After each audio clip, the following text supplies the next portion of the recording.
Hello and welcome to this edition of the Airport News Show, a half-hour program about the Jacksonville Aviation Authority. I'm Debbie Jones, Community Relations Administrator. On today's program, it's all about Craig Airport and a little bit about an exciting event coming to Craig very soon. So I want to start right off with my very special guest, Miss Tiffany Gillum, who is the Airport Manager at Craig Municipal Airport. Welcome, Tiffany. Thank you for having me. Well, I want to start off a little bit about you. Tell us how long you've been with the authority and how long you've been managing Craig Airport. I would love to. I've been with the authority for over 17 years. I started out as an intern, knew nothing about the airport, and just got exposed to Jacksonville International Airport through an internship and have been with the company ever since. So shortly after Super Bowl, I became the manager of Craig Municipal Airport and have been working there for about 4 years. So 4 years, it does it seem like it's been that long? No, definitely not. Well, tell us a little bit about Craig Municipal Airport. Of course, JAA manages a 4-airport system, and Craig is an integral part of that. But explain to us a little bit about its role in the overall system. Okay, well, Craig is considered a reliever airport for Jacksonville International. Our function is to divert general aviation traffic from Jacksonville International to Craig Municipal Airport. So we service the corporate users and also the flying public and also the military. So when we speak of general aviation activity, we're referring to activity outside of the military, scheduled airline activity, and also cargo activity. So activity outside of that. So it can encompass flight training, it can encompass air ambulance services, police traffic, gliders, parachutes, skydiving, just a wide variety of activity. So you mentioned that Craig Municipal Airport is a designated business reliever airport for Jacksonville International Airport.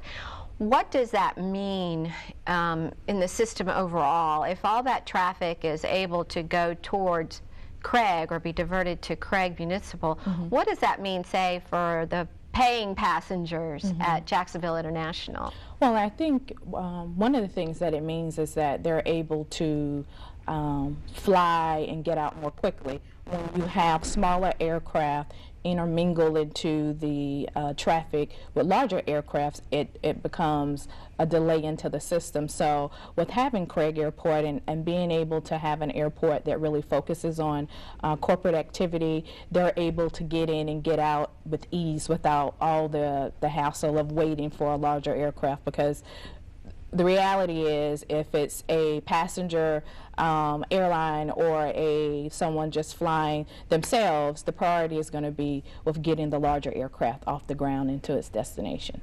And I imagine that delay-free opportunity at JAX is a real benefit for your business travelers as well, who are able to use Craig, because that takes them away from that type of activity at the international airport as well. Yes, with the business traveler, we're always watching time, and they say time is money. So one of the things that is really wonderful about Craig is the access. We're close to downtown, we're close to the beaches, we're close to, we like to call it the business district. So a lot of the people that use our airport use it because of its location.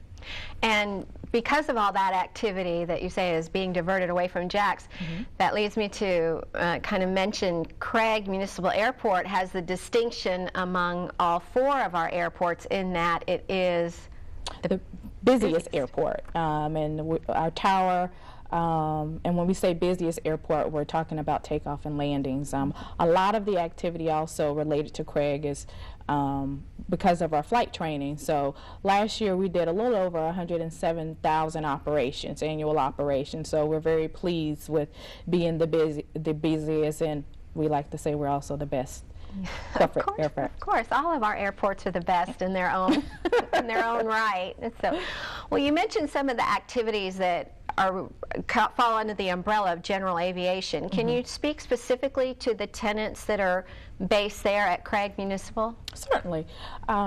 Craig has a very great mix of general aviation activity. We talked about a little bit about the corporate user, but we have 4 flight schools. We like to say we're training a new generations from all age groups. We also provide service to the aviation sheriff's unit there, mosquito control.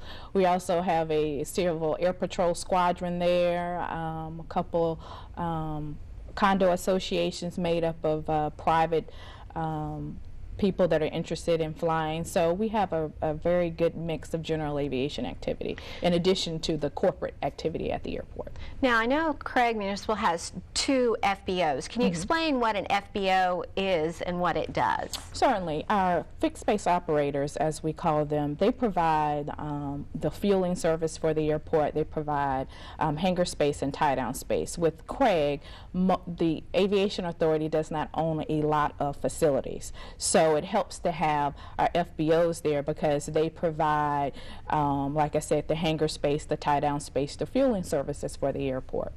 Now, what is our relationship, the JAA's relationship, to these tenants who operate out there at Craig Municipal Airport? Most of the tenants that have agreements with us was more of a management agreement with us, a ground lease with us, and we work closely with them on customer service, on facility and infrastructure. The authority itself really puts in the infrastructures as we talk about the airfields, the taxiways, the lighting systems, and then we send people that are interested in doing business with the at the airport to our FBOs because, again, they have put in capital infrastructure for hangars and tie-downs and fuelings and things like that. So it's like with all the other airports, it's a tenant-landlord relationship, and we're responsible for maintaining the grounds infrastructure and the facilities. Okay.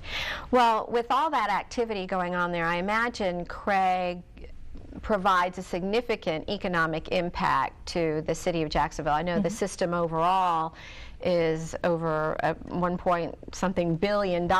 And so what is Craig's specific economic impact to the Jacksonville community?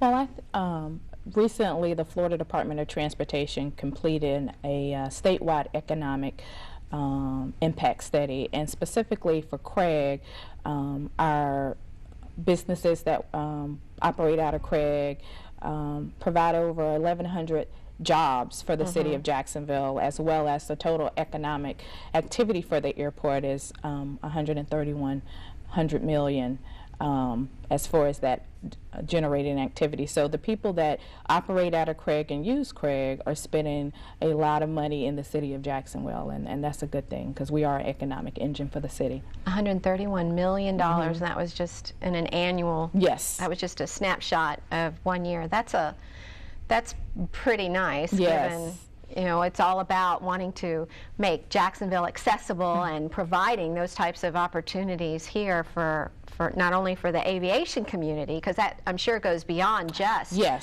benefiting the aviation community. They not only looked at on airport services, but also off airport, you know, the benefit to restaurants and shopping centers and other things that places that use these people go spend their money. Well, very good. Well, I want to talk about next maybe some of the initiatives that you're implementing out there at Craig. Can you speak briefly about some of those that are going on that people might be interested in? Yes, 2 in particular where we have just implemented or in the installation process of our flight tracking system. One of the things that and the feedback from the community was how we go about tracking noise incidents and coming up with a better way for them to be able to report that information to the airport. So I'm pleased to say that we're in the installation phase of our ANOM system, which, like I said, is a flight tracking system. It'll allow us to get radar data from the JAX approach at Jacksonville International and through WebTrack, which will be a web-based instrument where people can actually log on, send us their information about the time, the type of incident it was, and all the specifics, and that'll go directly to the my office there, and then we'll be able to follow up. So I'm looking forward to using it because I believe it'll give us an opportunity to improve our dialogue and analysis of noise activity at the airport, and then really work with the community on the areas that have been identified that can be improvement, that we can work with them on coming up with solutions. So I think I know my staff is excited about using it, and I'm sure the community as well will be able to use it and will love it. And you mentioned another initiative. You said there are a couple. Yes. Yeah. The second item that I think the community will be interested in is the branding initiative. And with the branding initiative, it really gives Craig Airport an opportunity to look at what we want to become. It's really given us an opportunity based on our role in the system on determining what's the best approaches, what services should we provide. The important piece from the community, and we just recently had a stakeholder meeting with our tenants and some of our community representatives, but it gives them an opportunity to share their thoughts about the airport, our services, what we can do better, what they like about the airport. One of the things that came out of just the first kickoff meeting is people not knowing what services we provide, all the great things we do, all the great things our tenant services that they provide. So that's one of the things that we're going to be working closely with our marketing department to share the good news about what we're doing at the airport. And to, like you said, let people know that this airport that contributes so much to the community in so many different ways, we need to let people know what a jewel we have at Craig. Specifically for not only the people that are interested in flying, but the people that may not be interested in flying. I think one of the things that I really try to focus on is really getting out in the community and sharing that, you know, the airport is a critical infrastructure, but we like people coming out to the airport, finding out what we're doing. We built last year an observation area for that purpose, for people to come out and see the activity. So we're always planning, and we always have the community in mind when we're developing initiatives and coming up with different programs. Yeah, when you mention infrastructure, of course, goes back to accessibility. The more opportunities and ways of access the outside world, if you will, has to Jacksonville, the more opportunity for growth and development of the community as a whole. So it's very, very important.